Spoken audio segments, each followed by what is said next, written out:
Aujourd'hui, face aux enjeux donc, de la crise alimentaire que subit donc les pays de l'Afrique subsaharienne, il est plus important que nous puissions diversifier nos différentes cultures pour pouvoir faire face aux différents chocs et aux différentes inflations que subit donc le monde agricole. C'est pour cette raison que nous encourageons donc les différents producteurs et les paysans à pouvoir se lancer dans la production ou la diversification de différentes cultures. Et pour la mise en place, il faudrait qu'on puisse savoir qu'on peut échelonner donc la diversité des cultures à 3 niveaux. Diversifier au niveau des cultures maraîchères, diversifier au niveau des cultures vivrières et diversifier au niveau des cultures pérennes. Prenons par exemple le cas des cultures maraîchères. Au niveau des cultures maraîchères, nous pouvons diversifier soit en faisant 2 ou 3 productions à haut rendement. Ça peut par exemple être la production du piment, ça peut par exemple être la production de carottes, par exemple la production de concombres, qui permet au moins d'avoir 2 ou 3. Et en fonction des différentes zones où nous nous trouvons, nous pouvons aussi diversifier peut-être en faisant des pastèques, tout en étudiant aussi le marché, parce qu'il faudrait savoir qu'aujourd'hui, il est plus qu'important que lorsqu'on fait une production, on cible est-ce que durant cette période est-elle favorable pour telle culture et autres. Mais en diversifiant les différentes cultures, on peut donc avoir plus de chances de faire face donc aux chocs ou bien aux inflations ou encore aux différentes perturbations que connaissent donc l'offre et la demande en cette période donc de crise. Et aussi, il est aussi important de vouloir, une fois si on a fait la diversification des cultures au niveau des cultures maraîchères, on pourra aussi le faire au niveau des cultures vivrières, on pourra le faire au niveau des cultures pérennes. Prenons par exemple le cas donc des cultures vivrières, nous pourrons donc diversifier ces cultures en apportant par exemple en faisant des productions telles que les cultures de bananiers, plantains, les cultures de manioc, les cultures de pommes de terre, qui sont donc des cultures qui vont permettre à moyen terme à avoir des productions. Et à côté de ça, nous pouvons aussi maintenant avoir des cultures à long terme que nous pouvons introduire dans nos différents dispositifs, tels que les cultures d'avocatier, les cultures de safoutier, les cultures de cerisier, les cultures de pommes de terre, pommes de France, autant pour moi pas pommes de terre, pommes de Chine ou encore les différentes cerises ou raisins que nous pourrons incorporer.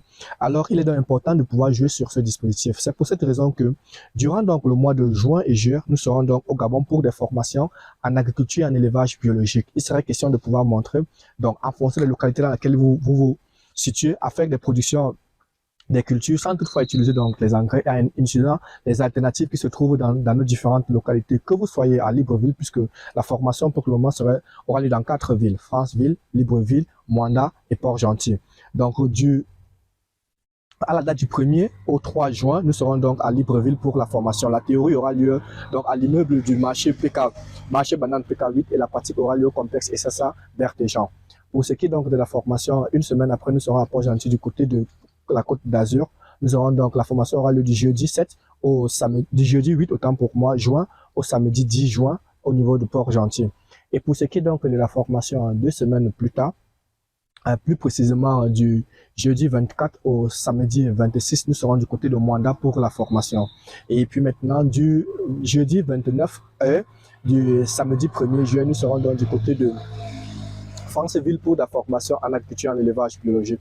Durant ces 3 jours de formation, qu'est-ce que nous allons faire concrètement? Le premier jour sera donc la théorie où nous allons donc par des vidéos et par des best practices montrer comment est-ce qu'ils peuvent donc diversifier les cultures et produire de manière biologique. Et puis le deuxième jour, le troisième jour lors de la pratique, il sera question de pouvoir montrer comment est-ce qu'ils peuvent produire que ce soit les cultures maraîchères, vivrières et pérennes, que ce soit tomates, pommes de terre, fraises, ou bien même des cultures telles que l'avocatier. Nous allons apprendre comment est-ce qu'ils peuvent faire ça de manière biologique, tout en fabriquant eux-mêmes les différents intrants, tout en utilisant aussi les différentes biopesticides naturels qui peuvent le faire. Et à la fin de la formation, chaque participant recevra donc des attestations de fin de formation. Ils recevront aussi des semences qui vont permettre à ce qu'ils puissent mettre en place certaines cultures. Ils viendront avec une clé USB pour recevoir des vidéos et recevoir aussi des fiches imprimées des différentes cultures qui vont leur permettre de pouvoir servir de rappel mémoire afin de pouvoir donc faire face à cela. Donc aujourd'hui, plus que jamais, il est important que les producteurs, les paysans diversifient la culture et nous sommes là pour pouvoir les montrer. Pour ce qui est du coût de la formation, est de 30 000 francs et le numéro des différents responsables s'affiche donc à l'écran comme nous sommes en train de parler.